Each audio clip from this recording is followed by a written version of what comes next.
Après 5 ans de conflit en Syrie, un cessez-le-feu extrêmement fragile est finalement entré en vigueur à la toute fin de février. Moscou et Washington en sont les grands artisans de cet accord, de concert avec le régime de Bachar el-Assad et plusieurs groupes rebelles. En sont exclus, bien sûr, les groupes terroristes comme le Front al-Nusra et le groupe État islamique. Maintenant, si faire durer le cessez-le-feu est aujourd'hui un défi énorme, l'éventuelle reconstruction du pays représente elle aussi un défi colossal, tant divergent les intérêts des principaux groupes sur le terrain. Mais il faut bien y réfléchir parce que la reconstruction finira bien par se faire un jour. Alors, c'est ce qu'on va faire aujourd'hui avec nos deux invités. Marie-Joëlle Zahar, qui est politologue spécialisée, entre autres, sur les situations post-conflit. Bonjour. Bonjour. Et Diala Hamza, historienne du monde arabe contemporain. Bonjour. Bonjour. Et vous êtes toutes les deux membres du Cerium. Marie-Joëlle, je commence avec vous. Postulons que le cessez-le-feu tient. D'abord, peut-on imaginer des négociations durables, sincères entre les partis en Syrie, là, principalement les groupes rebelles et le régime de Bachar el-Assad? Est-ce que c'est pensable, d'abord? Je pense que pour y répondre, il faut comprendre les limites du cessez-le-feu, même s'il tenait. D'abord, les limites sur le terrain. Il est très clair que c'est une trêve et une trêve partielle qui n'est pas complètement respectée, mais dont les écarts, pour l'instant, n'ont pas fait dérailler l'ensemble du processus. On parle quand même de 135 victimes civiles pendant la première semaine de cette soi-disant trêve, ce qui est considérable quand même par n'importe quelle mesure. Mais deuxièmement, je pense plus important, il faut comprendre les limites du cessez-le-feu par rapport à d'éventuelles négociations. Sur le plan politique, le cessez-le-feu ne règle en rien le manque de confiance absolue entre les partis. Il ne règle en rien, en fait, la question du rôle du président Assad, tant pendant les négociations que par la suite, qui sont des questions extrêmement épineuses. Et en plus, ça ne nous dit absolument rien sur la manière dont on pourrait éventuellement imaginer cette reconstruction-là de la Syrie dans l'après-conflit et imaginer une reconstruction qui fasse tant soit peu consensus, le mot consensus étant lui-même extrêmement problématique dans ce contexte. Oui, donc les problèmes propres au cessez-le-feu seront les problèmes propres à la reconstruction éventuellement. Effectivement. Et à la négociation. Diala Hamza, le régime de Damas, qui est en place depuis, les Assad sont à la présidence depuis des décennies, ont duré en maintenant une chape de plomb sur les tensions ethno-religieuses dans le pays. Il y a des sunnites, chiites, alaouites, chrétiens, kurdes. Peut-on imaginer ces groupes-là négocier et encore plus cohabiter éventuellement? Alors, la question de l'imagination est une question centrale à cette reconstruction que vous voyez comme inéluctable. Peut-on imaginer que ces divers groupes ethno-religieux, effectivement, se mettent ensemble pour reconstruire le pays? Il faut peut-être poser la question de manière un peu plus historique, en se souvenant que ce pays, cette Syrie, est un État-nation qui est né sous la contrainte il y a à peu près une centaine d'années.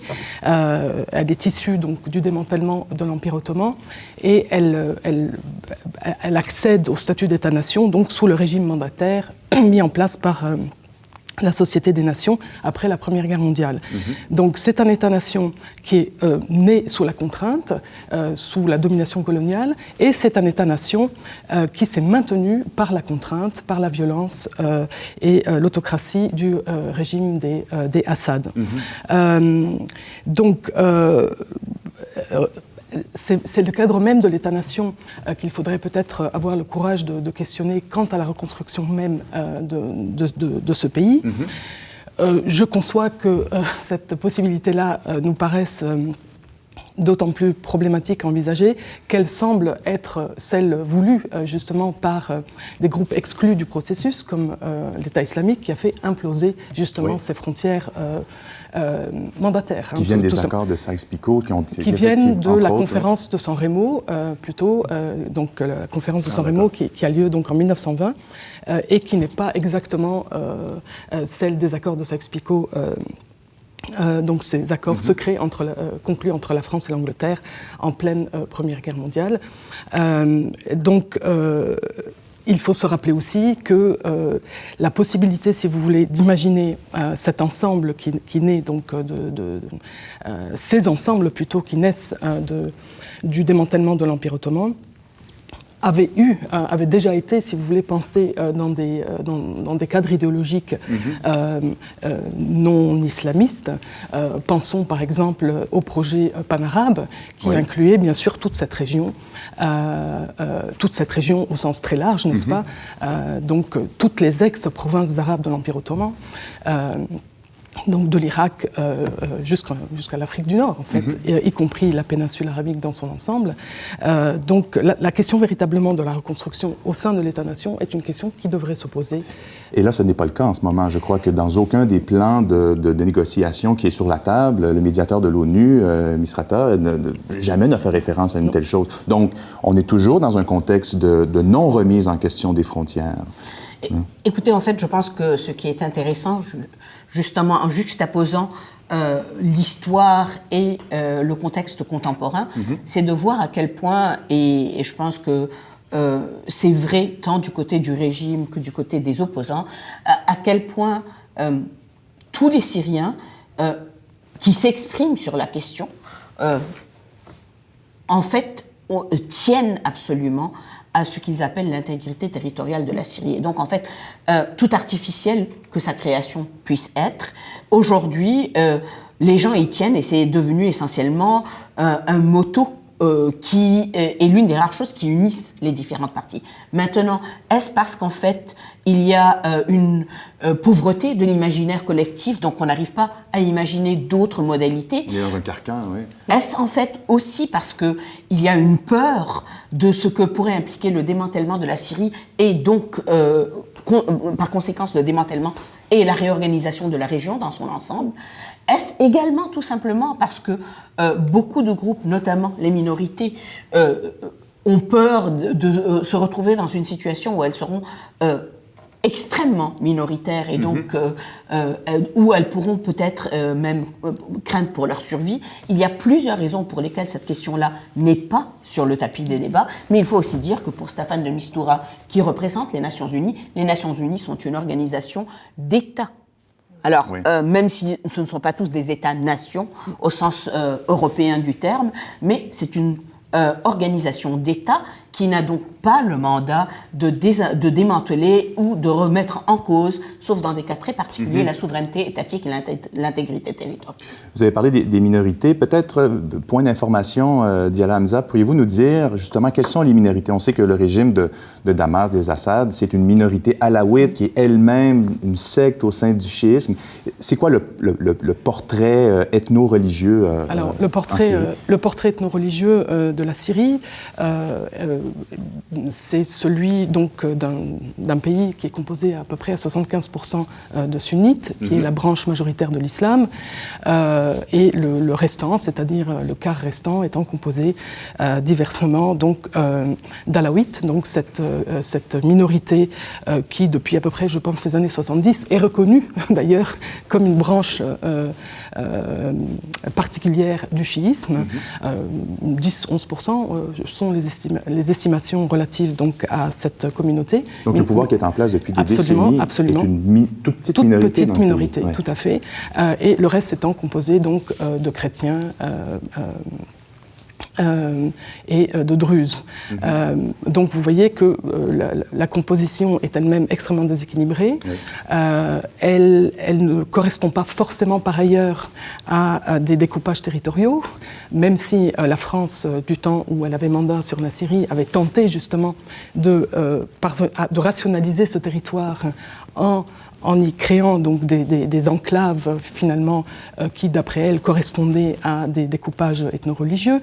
Donc, d'ailleurs, ça ne marchait même pas sur les cartes. Si vous regardez les cartes de la Syrie mandataire, vous voyez que la France y avait découpé, d'ailleurs, non pas 4, mais 5 États au sein de cette Syrie historique. Ah, oui. Et oui, puisque donc vous aviez à l'État d'Alep, majoritairement le plus gros État, entre guillemets, qui occupait tout le nord, y compris le fameux Sandjak d'Alexandrette, qui allait devenir un énorme contentieux entre la France mandataire occupant la Syrie et la nouvelle Turquie républicaine. Sandjak d'Alexandrette qui allait finir par échoir aux Turcs après de multiples drames impliquant donc, des transferts de population, etc. L'État de Damas, et puis donc, le territoire des Alaouites sur la côte et au sud, donc l'État des Druzes, plus ce fameux Liban, ce fameux grand Liban qu'on détache donc de la Syrie.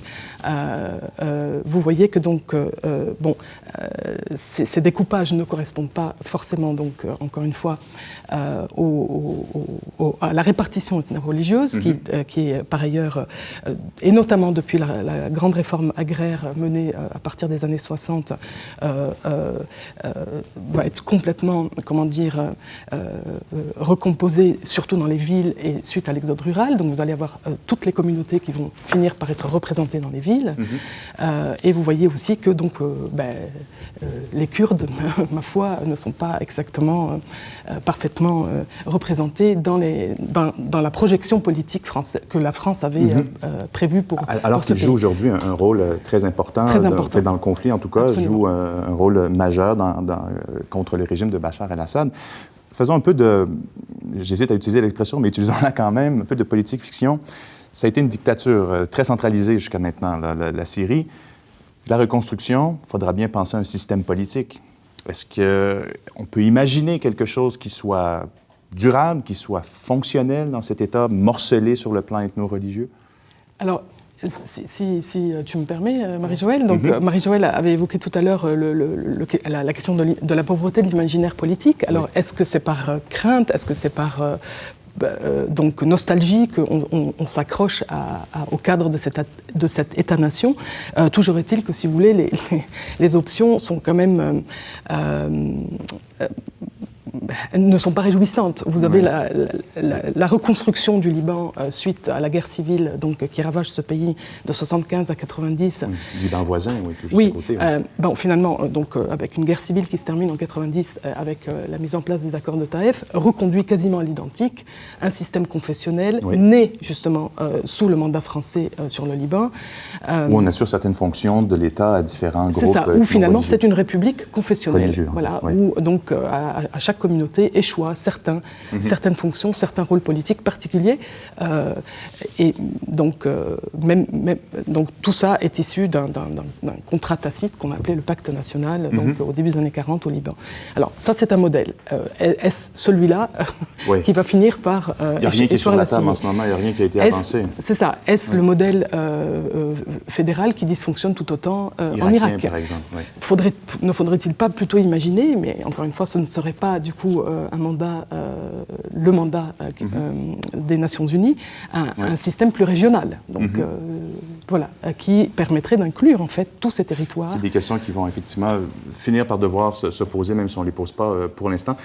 Pour terminer, Marie-Joëlle, vaste question, j'en conviens, mais il y a aussi tous les intérêts internationaux, tous les intérêts des puissances étrangères qui interviennent dans ce conflit aussi, qui sont les grands acteurs dans tout ça.